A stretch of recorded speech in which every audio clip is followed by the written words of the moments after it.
মাসালা বলেই শেষ করে দিচ্ছি। কুরবানির গোশত বিবাহ অনুষ্ঠানে ব্যবহার করা যাবে কি যাবে না? জটিল না? অনেক বাবা কয় কুরবানি দিয়ে ঈদের মধ্যে বেটার বিয়া বেটির বিয়ে খতম করে দিব, শেষ করে ফেলবো। আছে না নাই? আছে না? অনেকে চিন্তা ভাবনা কুরবানি করতেই হয়, ওই গোশত দিয়ে বিয়া পার করে দিব। এরকম চিন্তা ভাবনা যারা করতেছেন মাসালা শুনেন। মান্নতের কুরবানি, ওসিয়তের কুরবানির গোশত এবং মান্নতের কুরবানির গোশত এটা শুধুমাত্র গরিব দুস্থ লোকদের হক। এটা আপনি নিজেও খেতে পারবেন না, এটা পুরোটাই গরিব মানুষকে খাওয়াইতে হবে। এরপরে আসেন আপনার ওয়াজিব কুরবানি, এই গোশত আপনি খেতে পারবেন, দরিদ্রদেরকে খাওয়াইতে পারবেন।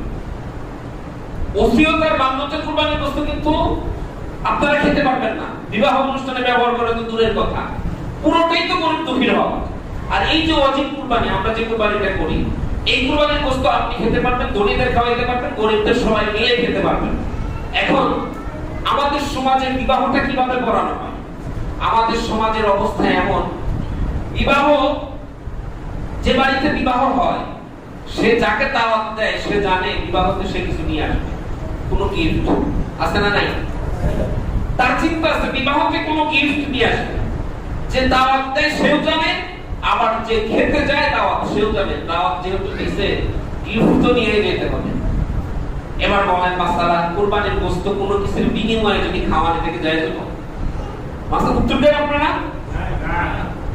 ধনী লোক খেতে পারবে, কিন্তু ওই যে গিফট নিয়ে আসলো, খাওয়ার কারণে, খাওয়ার জন্য তো গিফট আনছে, না দাওয়াত দিলে তো আর গিফট আনতো না।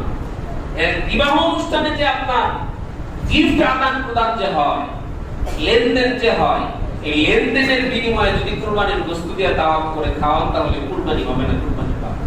বোঝা গেল এই কাছে কাছে। সুতরাং কুরবানির গোশত কোনো বৈবাহিক অনুষ্ঠান অথবা যে অনুষ্ঠানে মানুষ খেতে এসে